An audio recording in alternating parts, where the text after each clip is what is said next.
अस्सलाम वालेकुम नाज़रीन। यूँ तो सेहत की बुनियादी सहूलत फराहम करना हर मुआशरे में रियासत का फ़र्ज़ होता है, ये रियासत का काम होता है। लेकिन हम जानते हैं कि पाकिस्तान के जो हालात है, इसमें चाहे तालीम के हवाले से बात हो या सेहत के हवाले से बात हो, और जो हमारे सरकारी स्कूल या सरकारी अस्पताल जो है उनका जो हाल है वो यकीनी तौर से बिल्कुल भी उसको किसी भी तरीके से एक काबिल अमल या काबिल कबूल नहीं समझा जा सकता। लेकिन इसी पाकिस्तान में एक और मॉडल भी काम कर रहा है पब्लिक प्राइवेट पार्टनरशिप का, कि जिसने न सिर्फ एजुकेशन बल्कि हेल्थ के अंदर भी, हेल्थ केयर सिस्टम के अंदर भी बहुत गिरा खदमात उसकी मौजूद हैं। और उसी की वजह से हम देख रहे हैं कि पाकिस्तान में चंद एक नाम इदारों के, हॉस्पिटल्स के ऐसे हैं कि जहाँ पर जो अवामी बहबूद के जो काम अंजाम दिए जा रहे हैं और जो मरीजों का इलाज मुफ्त में किया जा रहा है, यकीन मानिए कि इन चीज़ों को देखकर और हम कह सकते हैं कि ये किसी भी आप समझ लें कि महज़्ज़ब माशरे में इस तरह की सहूलियात होती हैं जो कि इस वक्त पाकिस्तान में मौजूद हैं। रमज़ान अल मुबारक में अपने कुछ प्रोग्राम हमने इसी तरह के जो हॉस्पिटल्स हैं और जो इदारे हैं उनकी नज़र किए और उनकी खिदमात को आपके सामने उजागर किया। हम NICVD को आपके सामने लेकर आए, LRBT को आपके सामने लेकर आए, SIUT को आपके सामने लेकर आए, और कल इंडस हॉस्पिटल के हवाले से जो है हम बात कर रहे थे, डॉक्टर अब्दुल बारी खान हमारे साथ मौजूद थे। आज हम बात करेंगे जिना हॉस्पिटल के हवाले से कि जिना हॉस्पिटल में पब्लिक प्राइवेट पार्टनरशिप में क्या काम हो रहा है। और इस सिलसिले में इस वक्त कराची स्टूडियो में हमारे साथ मौजूद हैं प्रोफेसर डॉक्टर महमूद साहब। आप head of department of radiology, cyber knife robotic radio surgery and oncology at Jinnah post graduate medical centre Karachi. Doctor साहब, बहुत बहुत शुक्रिया आपके कीमती वक्त का। कल जो बात हो रही थी अब्दुल बारी खान साहब से इंडस हॉस्पिटल से, और बात थी कि पेशेंट्स एड फाउंडेशन जो है ये चंद प्रोफेशनल्स का एक ग्रुप था जिन्होंने बड़ी इनकलाबी इक़दाम किए और आज पूरा पाकिस्तान उससे मुस्तफ़ीद हो रहा है। तो वो ब्लड बैंक से उन्होंने अपना एक सफ़र शुरू किया था। मैं ये चाहूँगा कि आप ज़रा आगे बढ़ें और बताएं हमें कि जनाब और उनकी क्या खिदमत हैं, और फिर वो ट्रांसलेट जो है वो जिना हॉस्पिटल के इस मुख्तलिफ डिपार्टमेंट्स में किस तरह से हुई। डॉक्टर साहब, सबसे पहले तो बहुत शुक्रिया आपका। बारी वाला वो पेशेंट वेलफेयर एसोसिएशन है जो सिविल हॉस्पिटल में काम करता था।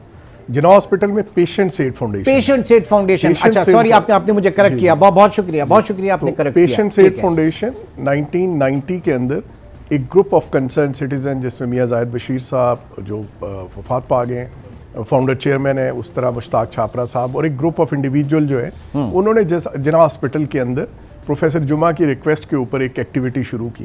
तो 1990 से लेकर 2010 तक ये मेनली ब्लड बैंक के लिए काम करती थी। लेकिन 2010 के बाद से आज 2022 के अंदर पिछले 11 साल में अल्हम्दुलिल्लाह पेशेंट्स एड फाउंडेशन ने आफ्टर डेवोल्यूशन, जब से जिना हॉस्पिटल गवर्नमेंट ऑफ सिंध में आया है, तो एक पूरे जिना को ट्रांसफॉर्म किया है। इसमें तकरीबन 1100 नए बेड्स तामीर किए गए हैं, जिसमें हमारा 550 बेड का सर्जिकल कॉम्प्लेक्स है, 230 बेड का न्यूरोलॉजी एंड साइकेट्री कॉम्प्लेक्स है, 90 बेड का मेडिकल ICU है, 120 का पल्मोनोलॉजी है। इसी तरह दूसरे डिपार्टमेंट्स हैं, न्यूरोट्रामा है, इमरजेंसी की एक्सटेंशन है। ऑब्जेक्टिव यही है कि जी ये जो पब्लिक सेक्टर की फैसिलिटी है, ये किसी भी डेवलपिंग कंट्री के अंदर गवर्नमेंट से मैनेज करना बहुत मुश्किल होता है। तो उस पर हमारा मानना ये है कि जब तक पब्लिक के साथ प्राइवेट पार्टनरशिप ना हो तो एक्सीलेंस नहीं आ सकती, क्योंकि गवर्नमेंट के फंड्स लिमिटेड होते हैं। तो बस इसी कॉन्सेप्ट को लेके अल्हम्दुलिल्लाह पेशेंट्स एड फाउंडेशन ने in collaboration with government of Sindh ये ट्रांसफॉर्मेशन की है। बाकी मैं सबसे लोगों से कहता हूँ कि सीइंग इज़ बिलीविंग। मैं आपको यहाँ पे बताऊंगा तो शायद उस तरह से मैं एक्सप्लेन भी ना कर सकूं। मैंने तो देखा हुआ है सर, मैंने तो देखा हुआ, डे 1 से हम इसको आपके साथ लेकर चल रहे हैं। ये बताइएगा इनिशियली किस तरह की मुश्किलात जो हैं, आज तो ज़ाहिर है कि एक सक्सेस स्टोरी है, लेकिन इनिशियली किस तरह की मुश्किलात पेश आई। एक ट्रस्ट डेफिसिट बहुत है, वो ट्रस्ट जो आपके डोनर्स ने जो है वो पैफ के साथ आया, वो किस तरह का था, वो रिलेशनशिप शुरू में किस तरह की थी?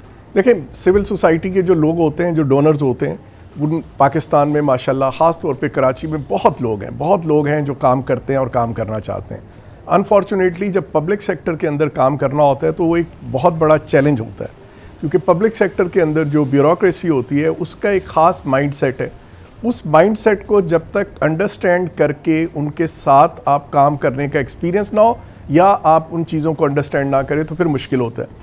जब पेशेंट एड फाउंडेशन काम कर रही थी, हम फेडरल गवर्नमेंट में थे 90 से लेके 2010 तक, तो वहाँ जो सेक्शन ऑफिसर इस्लामाबाद में बैठा होता था उसको ये बात समझ ही नहीं आती थी। वो कहता आपको तकलीफ क्या है कि आप ये कर क्यों रहे हैं, मतलब ही कुड नॉट अंडरस्टैंड। लेकिन चूंकि सिंध गवर्नमेंट में आने के बाद करीब थे, एवरीथिंग वाज नियर और हम दे वर असेसेबल, तो जब उन्होंने चीज़ें अपनी आंखों से देखी तो फिर उन्होंने कहा कि जी नहीं ये तो बहुत अच्छा काम है। तो हमारे बेसिकली आपका पॉइंट ये जो है कि जी जब तक आपको पब्लिक सेक्टर के साथ काम करने के डायनामिक्स को अंडरस्टैंड नहीं करेंगे तो आपका पब्लिक प्राइवेट पार्टनरशिप की सक्सेस नहीं आती। लेकिन मेरा पॉइंट बेसिकली ये है कि पाकिस्तान के अंदर पब्लिक सेक्टर का बहुत बड़ा इंफ्रास्ट्रक्चर है, हेल्थ के अंदर भी और एजुकेशन के अंदर भी। हम बजाय इसके ज़रूर करें, लेकिन मेरा ये रिक्वेस्ट ये है कि अगर हम पूरी नई बिल्डिंग, नई हॉस्पिटल्स बनाने के बजाय जो पब्लिक सेक्टर के हॉस्पिटल्स हैं जहाँ पे ऑलरेडी बहुत बड़ा इंफ्रास्ट्रक्चर मौजूद है, उनके साथ मिलके उनको इम्प्रूव करें तो वो बहुत ज़्यादा जल्दी आप इफेक्टिव यूटिलाइजेशन कर सकते हैं और ज़्यादा लोगों को उसका आपका फ़ायदा पहुंचा सकते हैं। और आफ्टर आपकी जो डेवोल्यूशन हुई 18th अमेंडमेंट के बाद और ये प्रोविंशियल सब्जेक्ट हुआ तो तब तो और ज़्यादा इफादियत भी बढ़ जाती है और इसमें और ज़्यादा अपॉर्चुनिटीज़ आपको मिल सकती हैं, प्रोवाइडेड कि प्रोविंशियल गवर्नमेंट जो है वो आप उसकी पैट्रोनेज आपके साथ हो। देखिए, मेरा ताल्लुक़ पंजाब से है। मैंने ग्रेजुएशन खैबर मेडिकल कॉलेज से की है, फिर उसके बाद मैंने अपना DMRD Lahore university of Punjab से की है। उसके बाद मैंने अपनी ट्रेनिंग FCPS की पाकिस्तान आर्मी के इंस्टीट्यूट, पाकिस्तान नेवी के इंस्टीट्यूट PNS शिफा में की है और अब मैं जनाब में काम कर रहा हूँ। तो मेरा तीनों प्रोविंसेस का एक्सपीरियंस है और तीनों प्रोविंसेस के मेरे दोस्तों का ग्रुप है। तो ट्रस्ट मी, अगर मैं बिल्कुल किसी बायस्ड होने नहीं कह रहा, अगर मुझे चूँकि इन डिटेल्स पता होती हैं KPK के अंदर क्या हो रहा है, पंजाब के अंदर क्या हो रहा है, सिंध के अंदर क्या हो रहा है, तो गवर्नमेंट ऑफ सिंध ने पिछले 10 साल में जो हेल्थ के अंदर इन्वेस्टमेंट की है दैट इज़ रियली एक्स्ट्राऑर्डिनरी और एक बहुत पॉजिटिव किस्म की अप्रोच है गवर्नमेंट ऑफ सिंध की। हेल्थ मिनिस्टर, चीफ मिनिस्टर और जो भी सेक्रेटरी हेल्थ होता है ये बहुत आसानी से अप्रोचेबल होते हैं और आज तक तकरीबन हम तो जो भी प्रोजेक्ट लेके गए हैं, इसी तरह जैसे इंडस वाले लेके गए हैं या जो बाकी इंस्टीट्यूशंस हैं, इवन पाकिस्तान एटॉमिक एनर्जी के इंस्टीट्यूशन ने गवर्नमेंट ऑफ सिंध से लिनैक मांगा है तो उन्होंने दिया। तो हेल्थ के अंदर गवर्नमेंट ऑफ सिंध की अप्रोच बहुत पॉजिटिव है और आई थिंक उसी पॉजिटिव अप्रोच की वजह से ही ये अचीवमेंट यहाँ पे आई। ठीक, अब ज़रा अपने प्रोजेक्ट्स के हवाले से जो इस वक्त चल रहे हैं मैं चाहूँगा कि ज़रा उसके ऊपर हम आ जाएं। सबसे पहले तो ये साइबर नाइफ के हवाले से हमें बताइएगा, साइबर नाइफ टेक्नोलॉजी और किस तरीके से ये मशीन्स जो हैं कैंसर के पेशेंट्स का और जो बाहर इलाज होता है और पाकिस्तान, इसमें फ़र्क क्या है? देखिए, साइबर नाइफ एक रोबोट है जो अर्ली स्टेज के कैंसर को क्योर करता है। कैंसर के 3 तरीका इलाज हैं, सर्जरी, रेडिएशन और कीमोथेरेपी। सर्जरी के लिए $1-2 लाख का थिएटर होता है और सर्जन होता है, क्रॉस पाकिस्तान कैंसर की सर्जरी होती है। कीमोथेरेपी इंजेक्शंस लगते हैं, वो हॉस्पिटल में भी लगते हैं लेकिन आप घर पे भी लगवा सकते हैं कीमोथेरेपी। लेकिन जो रेडिएशन है उसके लिए आपको एक बहुत ह्यूज इन्वेस्टमेंट चाहिए होती है। बहुत से मरीज होते हैं जो किसी एक ही तरीका इलाज से क्योर हो जाते हैं, सिर्फ सर्जरी से, कुछ सिर्फ रेडिएशन से, कुछ सिर्फ कीमोथेरेपी से। लेकिन ज़्यादातर मरीज़ों के अंदर कोई कॉम्बिनेशन चाहिए होता है, सर्जरी रेडिएशन या कीमो रेडिएशन, या कुछ मरीज़ों के अंदर 30-40% के अंदर तीनों तरीका इलाज की ज़रूरत होती है। अगर बहुत अच्छी सर्जरी हो, बहुत अच्छी कीमो, लेकिन मरीज़ की रेडिएशन बहुत अच्छे इक्विपमेंट पे ना हो तो मरीज़ का आउटकम ठीक नहीं निकलता। तो चूँकि सर्जरी पूरे पाकिस्तान में होती है, कीमो भी पूरे पाकिस्तान में होती है, तो हमारा पेशेंट एड फाउंडेशन का 2012 के अंदर यही एक मिशन बना कि हम दुनिया की नॉट पाकिस्तान, दुनिया की जो बेस्ट रेडिएशन टेक्नोलॉजी है वो हम पाकिस्तान में लाएंगे, जना में लगाएंगे और इंशाल्लाह उसको फ्री ऑफ कॉस्ट ऑफर करेंगे। तो अल्हम्दुलिल्लाह 2012 में हमने एक रोबोट लगाया $4.1 मिलियन से। उस रोबोट पे हम 4 मरीज़ करते थे, एक मरीज़ में 2.5 घंटे लगते थे। अच्छा। फिर 2015 में हमने उस रोबोट को अपग्रेड किया और उस पर अब 8 मरीज़ करना शुरू किए, एक मरीज़ को 90 मिनट लगते हैं। फिर 2018 में हमारे पास बैकलॉग आया तो हमने सेकंड साइबर नाइफ लगाया, वो नई टेक्नोलॉजी है, उस पर तकरीबन 45 मिनट लगते हैं। अब हमारा जो रोबोट नंबर 1 है वो पुराना हो गया है, तो अभी chief minister Sindh and health minister ने इन्होंने हमारा बजट अप्रूव किया, हमें एक ब्रांड न्यू रोबोट जो है उसके पैसे $4.1 मिलियन दे दिए। तो अब जो नया रोबोट इस वक्त हम लगाएंगे वो वही काम 15 मिनट में कर लेगा, एक मरीज़ को 15 मिनट के अंदर ट्रीट कर लेगा। अर्ली स्टेज के कैंसर के अंदर अगर आप मरीज़ को इफ़ेक्टिव तरीके से ट्रीट करें तो वो 100% क्योर हो जाता है। अल्हम्दुलिल्लाह 2012 से अभी तक हम हज़ारों मरीज़ कर चुके हैं। हम हर साइंटिफिक मीटिंग के अंदर अपना डाटा प्रेजेंट करते हैं और अभी 5 फरवरी को 2022 को हमने यूएस के अंदर George town Washington university hospital के प्रोफेसर ऑफ रेडियो सर्जरी को और प्रोफेसर ऑफ प्रोस्टेट की जो रेडिएशन ऑन्कोलॉजी के जो हेड है उनको इनवाइट किया था। उन्होंने आके भी हमारा सेंटर देखा और उन्होंने यही कहा, उन्होंने कहा कि इस वक्त दुनिया में 8 और ऐसे सेंटर हैं जिनके पास 2 साइबर नाइफ हैं और अल्हम्दुलिल्लाह उसमें से एक सेंटर पाकिस्तान में जिन्ना हॉस्पिटल में जो पैफ और गवर्नमेंट ऑफ सिंध के तावन से चल रहा है। और बट जो हमारा प्राइड है, जो सारे पाकिस्तानियों का प्राइड है, कराची के शहरियों का प्राइड है, हमारे डोनर्स का प्राइड है कि हम वाहिद हैं जहाँ ये इलाज फी सबिलिल्लाह होता है। Otherwise George town university hospital में $1,20,000 चार्ज किए जाते हैं प्रोस्टेट के। वो डॉक्टर शॉन ने मुझे कहा कि 1 महीना पहले मेरे पास एक मरीज़ आया लाहौर से, उसने मुझे कहा, नेचुरली मैंने डायग्नोज किया, जब मुझे पता लगा कि पाकिस्तान से है तो मैंने कहा लेटो, तुम्हारा $1,20,000 पे कराओ, लेकिन अगर तुम चाहते हो तो कराची जाके पाकिस्तान से करा लो, साइबर नाइफ JPMC से। हमारे और उनके ट्रीटमेंट की फैसिलिटी में कोई फ़र्क नहीं और अल्हम्दुलिल्लाह उस पेशेंट को हमने ट्रीट भी किया। तो इस लेवल का सेंटर है हमारा कि that is at par with any best centre. But ये प्राइड कि अल्हम्दुलिल्लाह it is free irrespective of nationality, religion, ethnicity. 167 शहरों से और 15 मुल्कों से अल्हम्दुलिल्लाह लोग हमारे पास अभी तक फ्री इलाज करा 15 मुल्कों से, बैरून मुल्क से भी पाकिस्तान आ रहे हैं इलाज कराने। अल्हम्दुलिल्लाह उसमें ज़्यादातर एक्सपैट पाकिस्तानी है, लेकिन उसके अंदर अफ्रीका से और बहुत सी जगहों से उनके नेशनल लोग भी आते हैं। क्योंकि जब आपको पता लगता है कि आपको ब्रेन का ट्यूमर है और वो जब आप ट्यूमर को आप सर्च करते हैं तो आपको पता लगता है कि आपके ट्यूमर के लिए तो बेस्ट इलाज जो है साइबर नाइफ है। जब प्राइस चेक करते हैं तो 50,000 यूरो से $1,20,000 होता है। उसी में जब उनको गूगल पे ये इन्फॉर्मेशन मिलती है कि पाकिस्तान में है तो अल्हम्दुलिल्लाह हमारे पास 2012 के अंदर हमारा जो पहला मरीज़ था वो क्रिश्चियन लड़की थी जो बहरीन से आई थी और अल्हम्दुलिल्लाह उसके बाद बहुत से लोग पाकिस्तान के बाहर से भी आते हैं। हमारा मानना यही है कि ह्यूमैनिटी डिमांड कि कोई भी फेलो ह्यूमन बीइंग जब बीमार है तो उसको उसी तरह ट्रीट किया जाए जैसे आप अपने बहन भाई या सिटीजन को करते हैं। ठीक, अच्छा, अब इस वक्त एट प्रेजेंट कितना मतलब लोग आते हैं जिन्ना हॉस्पिटल साइबर नाइफ के हवाले से? फिर मैं और डिपार्टमेंट्स पे भी आऊँगा, ज़रा इसी को हम डिस्कस करते हैं। देखिए इस वक्त हमारे पास 4 रेडिएशन की मशीन्स हैं, तो 2 साइबर हैं, उनके ऊपर तकरीबन 20 से 24 मरीज होते हैं। एक हमारे पास मशीन है जिसे हम कहते हैं टोमोथेरेपी। पाकिस्तान में टोमोथेरेपी JPMC में 2020 में लगा है। अभी तक ये मशीन दूसरी इस रीजन के अंदर नहीं है, पाकिस्तान में भी नहीं है। किंग फैसल रियाद में है, जॉन हॉपकिन तमाम में है, लेकिन इसके पुराने वर्जन। टोमोथेरेपी रेडिएशन की मशीन है जो स्टेज 1 to 4 हर तरह के कैंसर को करती है, लेकिन ये मशीन 360 डिग्री से रेडिएशन देती है। उस वजह से इसकी जो सेफ्टी और इसके जो रिजल्ट्स हैं वो बहुत ही बेहतर हैं कंपेयर टू बाकी रेडिएशन की मशीन जो पाकिस्तान में लगे। तो उस पर तकरीबन 50 पेशेंट होते हैं और इसी तरह हमारे पास एक एक्विनॉक्स है जिस पे स्टेज 4 के केसेस हम करते हैं। तो अब जैसे ही हमारा भी ये सेकंड साइबर नाइफ इंशाल्लाह उसकी LC खोल दिए 3-4 महीने में आ जाएगा, तो हमारी कैपेसिटी जो है साइबर नाइफ के मरीजों की वो तकरीबन कह लें आप 35 से 40 पेशेंट पे चली जाएगी। चलें, और टोमोथेरेपी का भी सेकंड यूनिट इंशाल्लाह फंड रेजिंग कर रहे हैं, वो हो गया तो हम 100 से ज़्यादा टोमोथेरेपी भी मरीज करेंगे। सर, मेरिट क्या होता है किसी भी पेशेंट के एडमिशन के हवाले से? क्योंकि बहुत सारे लोग अप्रोच करते होंगे और बड़ी वेटिंग भी होती होगी उनके हवाले से, तो ये भी एक, क्योंकि सरकारी अस्पतालों में तो हमेशा से ही कहा जाता है कि अगर वहाँ पर अप्रोच है तो काम आसानी से हो जाएगा। पर्टिनेंट साइबर नाइफ में क्या है? देखिए साइबर नाइफ के लिए मैं पब्लिकली सबको इन्फॉर्म भी करना चाहूँगा।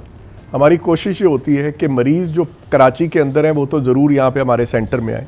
जो मरीज़ कराची के बाहर के हैं वो cyberknifejpmc@gmail.com, cyberknifejpmc@gmail.com या साइबर नाइफ कराची लिखें, गूगल पे ढूंढ लें हमारा email address.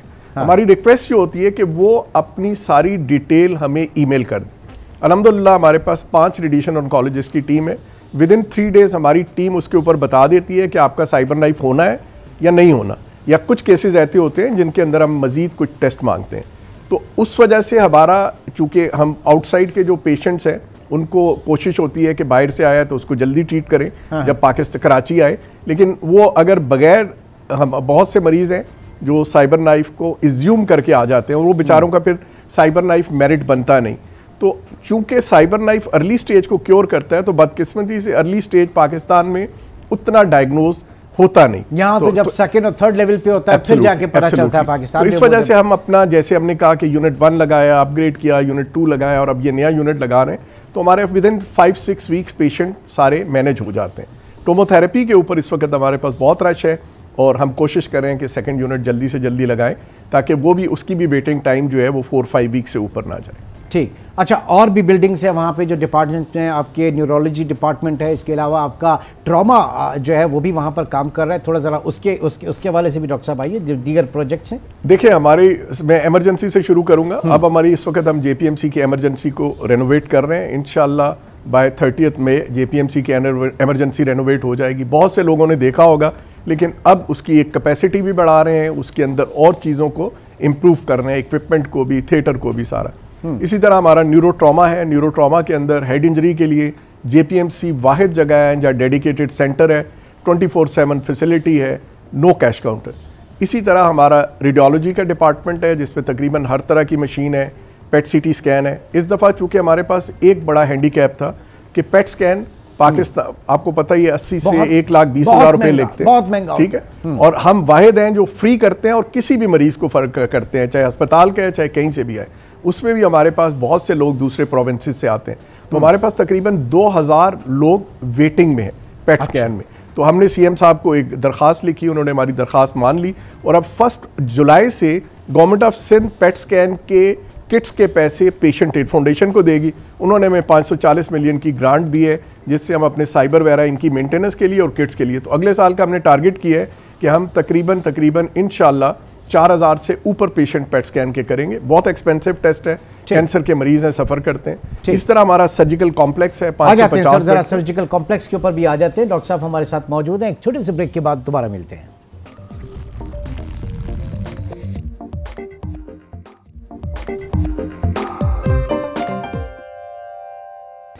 Welcome back. Professor doctor Tariq Mahmood साहब हमारे साथ मौजूद हैं। डॉक्टर साहब, कैंसर के अलावा और कौन कौन से ऐसे अमराज हैं जिनके इलाज जो है पब्लिक प्राइवेट पार्टनरशिप के साथ जिना हॉस्पिटल में हो रहे हैं और फ्री ऑफ कॉस्ट हो रहे हैं, लेकिन लोगों को उसका नहीं पता?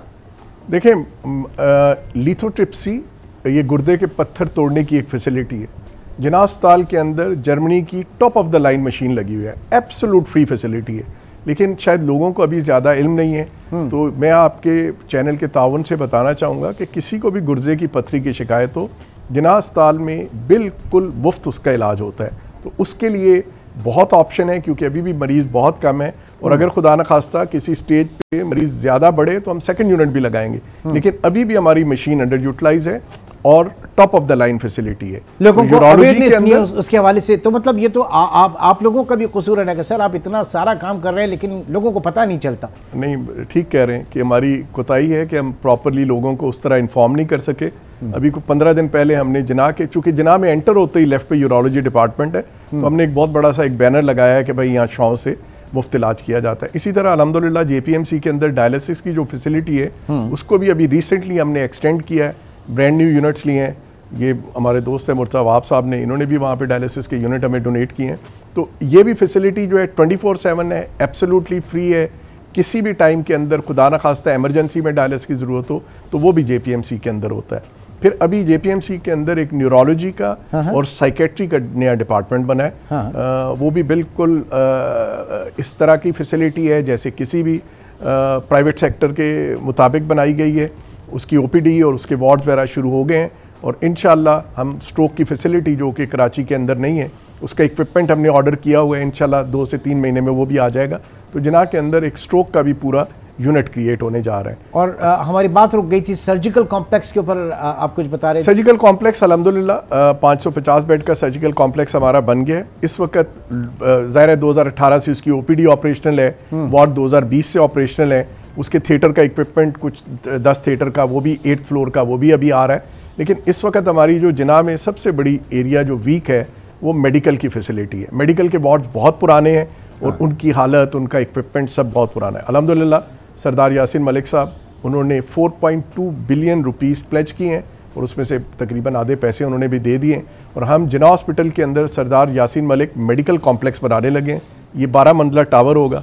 इस एक टावर में मेडिकल से रिलेटेड हर तरह की फैसिलिटी एक ही छत के यानी हार्डकोर जो सरकारी अस्पताल है उसको भी एक तरीके से आप बिल्कुल जो है वो रिवैम्प करने जा रहे हैं, वहाँ पे मॉडर्न मशीन्स वहाँ पर लेकर आ रहे हैं, इक्विपमेंट। बिल्डिंग हमारा डोनर बना रहा है पेशेंट एड फाउंडेशन के तावन से, और चीफ मिनिस्टर सिंध मुराद अली शाह साहब ने कहा है कि उसके अंदर जितना इक्विपमेंट चाहिए होगा, जितने भी $1 मिलियन चाहिए होंगे वो उसको देंगे। और उन्होंने सर्जिकल कॉम्प्लेक्स में भी हमारे साथ यही किया। और अभी हमारे साथ 5 फरवरी 2022 को गवर्नमेंट ऑफ सिंध ने 25 साल का एक एग्रीमेंट साइन किया है पेशेंट एड फाउंडेशन के साथ, जिसमें chief minister and health minister का प्लेज ये है कि वो डॉलर टू डॉलर मैच करेंगे। जितनी भी donation patient aid foundation raise करेगी, इतनी डोनेशन पेशेंट एड फाउंडेशन को ग्रांट गवर्नमेंट ऑफ सिंध भी देगी, और हम उस फंड्स के साथ जेपीएमसी के अंदर एक पूरे के पूरे को इसको ट्रांसफॉर्म करें। नाउ द पॉइंट इज कि आपका जो डोनेशन है, जो डोनर्स हैं आपके,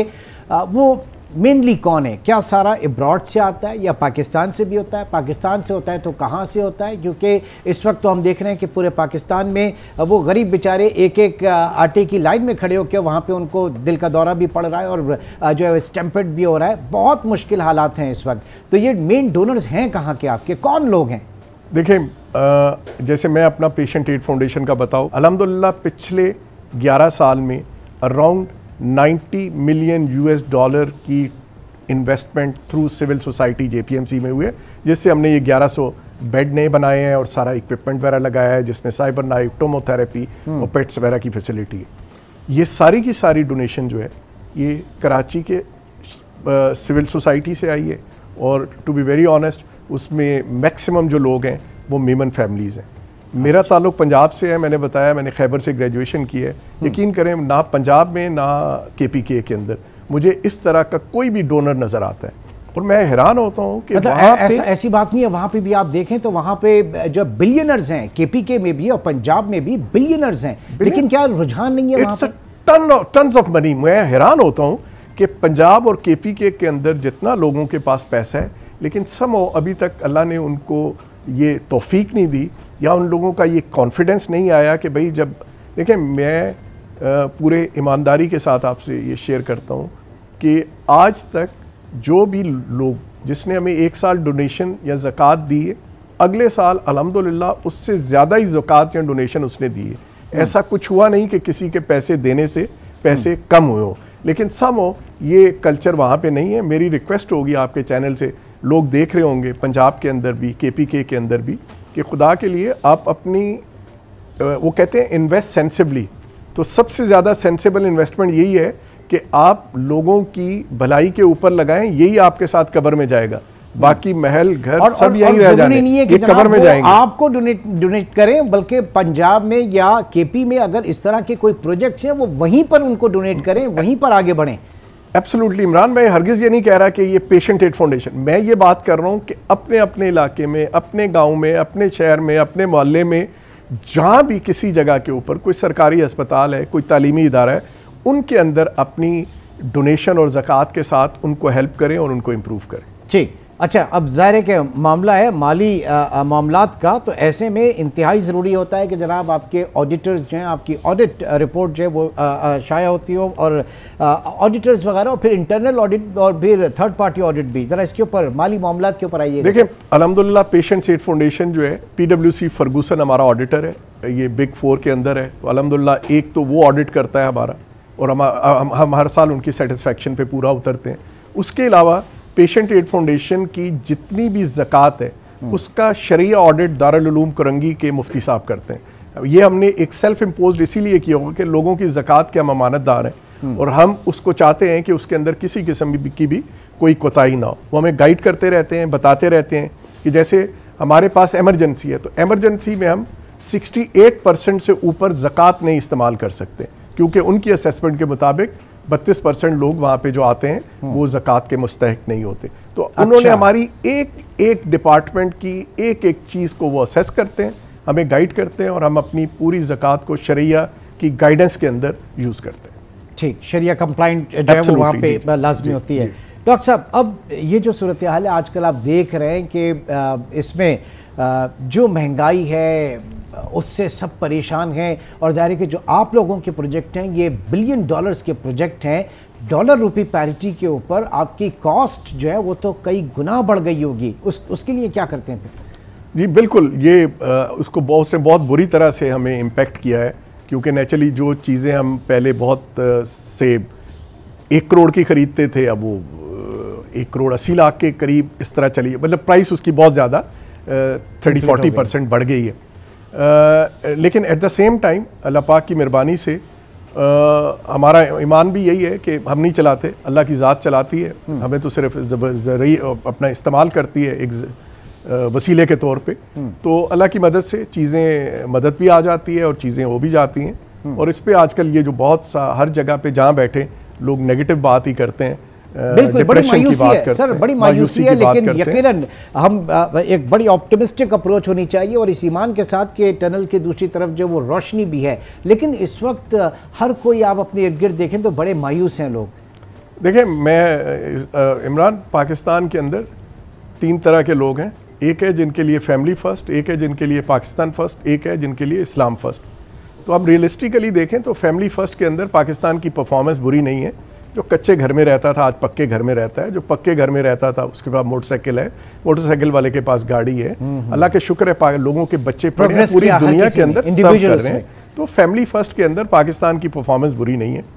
इस्लाम फर्स्ट के अंदर जो पिछले 70 साल में पाकिस्तान ने अचीवमेंट दी है, हमारी फोर्सेज ने उसमें बहुत कुर्बानियाँ दी हैं और वो सबको पता है।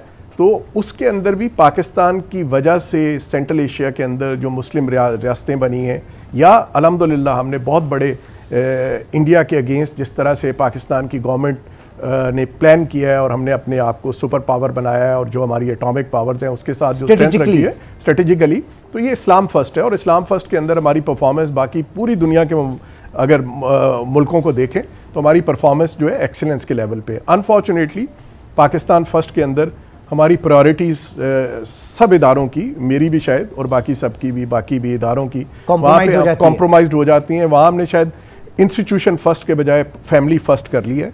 अगर उस जगह पे हम सब इंस्टीट्यूशन फर्स्ट को रखें तो आई थिंक चीज़ें बेहतर हो जाएंगी और ये वक्त भी गुजर जाएगा इंशाल्लाह। अल्लाह पाक ने पाकिस्तान को रहती दुनिया तक कायम रखना है और इस मुल्क के अंदर मुल्क खुदादात के साथ हमेशा अल्लाह की मदद है। ये वक्त गुजर जाएगा, लेकिन इन बुरे हालात में भी डॉक्टर साहब जितनी फिलैंथ्रोपी पाकिस्तान में होती है उतनी शायद मैं नहीं समझता कि दुनिया में किसी और मुल्क में हो। आप देख लें इस मुल्क में जो इदारे हैं, जो आपके वेलफेयर ट्रस्ट काम कर रही हैं, कोई भी रोज़ेदार जो है वो उसके लिए मसला नहीं होता। कराची की सड़कों पर चले जाए और जगहों पर चले जाए तो पूरे पाकिस्तान में जितनी फिलैंथ्रोपी होती है कराची में सबसे ज़्यादा होती है गालिबन।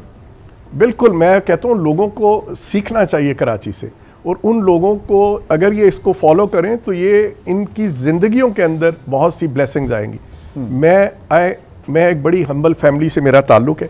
मेरी ज़िंदगी में इतनी ब्लेसिंग्स हैं, ज़िंदगी में मैं अल्लाह का जितना शुक्र अदा करूँ वो कम होगा। और एक चीज़ मैं पब्लिकली भी शेयर करता हूँ आपके साथ, मैंने ज़िंदगी में जब जो चीज़ चाहिए, जिस वक्त मुझे जिस चीज़ की ज़रूरत हुई वो मिल गई।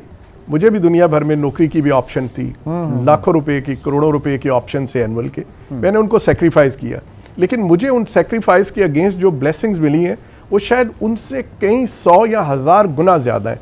तो आई थिंक जब भी आप अल्लाह की मखलूक के लिए काम करते हैं तो जो अल्लाह की मदद और जो रहमतें उसकी आती हैं वो आप काउंट नहीं कर सकते। तो सिर्फ बैंक बैलेंस जो है वही सक्सेस नहीं है। और सर जाते जाते एक चीज़ और, जो आपने एक क्रेडिट दिया, आपने एक एट्रीब्यूट दिया मेमन कम्युनिटी को, तो बड़े उनके हवाले से कहा जाता है कि पैसा जोड़ जोड़ कर रखते हैं और बड़े कंजूस भी होते हैं, लेकिन ये भी देखें कि वो खर्च कहाँ पर करते हैं, किन जगहों पे वो खर्च करते हैं। डॉक्टर साहब एब्सोल्युटली, मतलब जो आप बात कर रहे हैं, मैंने वही कहा ना कि उनका, मुझे जो लगता है उन लोगों को पूरा अल्लाह का जो फेथ है ना, उनका जो फेथ बहुत, ईमान बहुत मजबूत है। उनको पता है कि अगर ज़कात देंगे तो उनका पैसा भी सेफ है और उससे अगले साल में उनके पास रहमतें बरकतें आएंगी। अनफॉर्चुनेटली हम सब मुसलमान तो हैं, लेकिन हमारा थोड़ा ईमान बाकी लोगों का, पाकिस्तानियों का बहुत कमज़ोर है। हम अपनी ज़कात के अंदर बहुत डंडी मारते हैं और उस फेथ के साथ नहीं करते। अगर हर पाकिस्तानी साहिब हैसियत अपनी ज़कात को ठीक तरह से इस्तेमाल करना शुरू करे तो बहुत सी चीज़ें, बहुत से मसले एजुकेशन एंड हेल्थ के पाकिस्तान में हल हो सकते हैं। बहुत बहुत शुक्रिया। प्रोफेसर डॉक्टर तारिक महमूद साहब हमारे साथ मौजूद थे और पाकिस्तान में हेल्थ केयर सेक्टर के अंदर जो काम हो रहा है, बिलखुसूस जिला हॉस्पिटल में जो काम हो रहा है, ये तमाम चीज़ें आपके साथ जो है वो शेयर की। एक बार फिर मैं कहूँगा कि अपनी ज़कात, सदक़ात, अतियात और चंदे का बेहतरीन मसरफ़ अपने इर्द गिर्द ढूंढिए और उनकी मदद कीजिए। बहुत बहुत शुक्रिया नाज़रीन, आपसे फिर मुलाकात होगी। टिल देन टेक केयर, अल्लाह हाफ़िज़।